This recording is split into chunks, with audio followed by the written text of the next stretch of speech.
All right, so we're gonna hit these with water first, come back, hit them with a woolite mixture, and see what they do. That's just gross. That is literally washing out. Here, let me add a little water to it.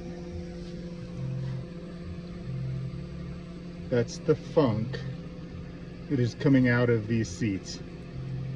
Oh. All right, engaging with Moxie carpet shampoo. Just gonna let it set a bit. Luckily it's about 92 degrees and sunny, so I'm not gonna have to vacuum up too much of this. I'm just gonna let it soak. All right, 3 times scrubbed, rinsed. No longer look like coffee or tea coming out the other end. So we're gonna set them in the sun to dry and put them right back in.